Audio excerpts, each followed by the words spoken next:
ఆయన పేరు doctor Ram Gopal Teja, consultant gastroenterologist and hepatologist, GVS hospital Rajahmundry. So ఈ రోజు world hepatitis day, July 28 world hepatitis డేగా జరుపుకుంటాం.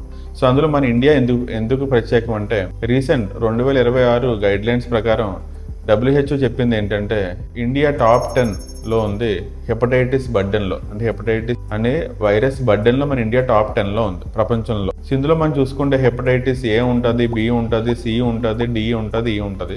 ఇందులో క్రానిక్ వైరస్ అనేవి రెండు, ఒకటి హెపటైటిస్ బి, ఇంకోటి హెపటైటిస్ సి. మన వరల్డ్లోనే మన హెపటైటిస్ బి వల్ల వచ్చిన మరణాల్లో మన ఇండియాలో 69% ఆఫ్ ద కేసెస్ మన ఇండియాలో ఉన్నాయి.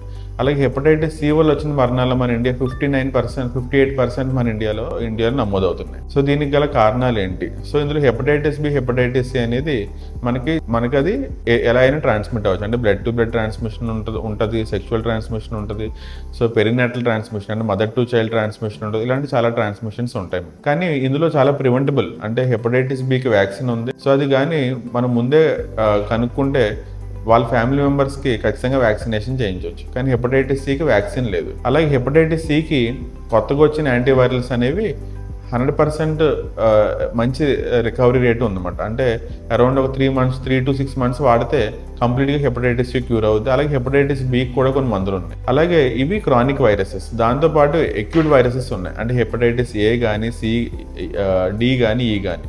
ఈ వైరస్ వచ్చేసరికి ఏంటంటే ఎక్యూట్ వైరస్, అంటే ఎస్పెషల్లీ అంటే వాటర్ కంటామినేషన్ వల్ల కానీ, ఫేకల్ కంటామినేషన్ వల్ల కానీ, ఈ కంటామినేషన్స్ వల్ల వస్తూ ఉంటాయి.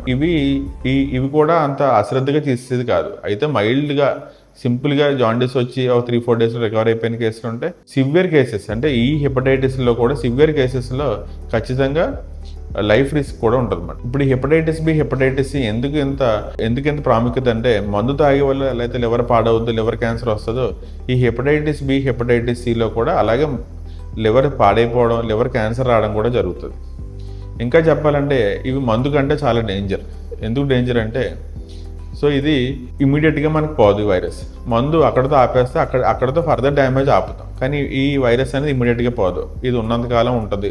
హెపటైటిస్ బి వైరస్ కొంతకాలం, ఇంకా కొన్ని సంవత్సరాల పాటు ఉంటుంది. హెపటైటిస్ సి వైరస్ అనేది త్వరగా వెళ్ళిపోయే అవకాశం ఉంటుంది. సో అందుకని ఏంటంటే ప్రతి ఒక్కళ్ళు కూడా హెపటైటిస్ టెస్టింగ్ అనేది ఖచ్చితంగా చేయించుకోవాలి. దీనికి హెపటైటిస్ అనేది చాలా సింపుల్ టెస్ట్, ఒక 100 రూపాయల నుంచి 300 రూపాయల్లో అయిపోయే సింపుల్ టెస్ట్ ఇది. అందులో కానీ మనకు కానీ వచ్చినట్టయితే మాత్రం శుభ్రంగా ట్యాబ్లెట్స్ వాడుకుంటూ ఏమైపోయేది ప్రాబ్లం ఇది. సో చాలామంది పేషెంట్స్ మనం చూస్తూ ఉంటాం, ఎటువంటి అలవాట్లు లేకపోయినా సరే హెపటైటిస్ బి, హెపటైటిస్ సి వల్ల కంప్లీట్ సిరోసిస్ లేకపోతే ఎండ్ స్టేజ్ లివర్ క్యాన్సర్తో కూడా సఫర్ అవుతూ ఉంటారు. సో ప్రతి ఒక్కళ్ళు కూడా hepatitis B, hepatitis C testing అనేది చేయించుకోవాలి. ఇది గవర్నమెంట్లో కూడా ఫ్రీగా అయిపోతుంది. అలాగే ప్రైవేట్ హాస్పిటల్లో కూడా ఒక 100 నుంచి 300 రూపాయలు ఒక టెస్ట్ కూడా అయిపోతుంది. సో అందరూ ఖచ్చితంగా ఈ టెస్ట్ అనేది చేయించుకోవాలి. Thank you.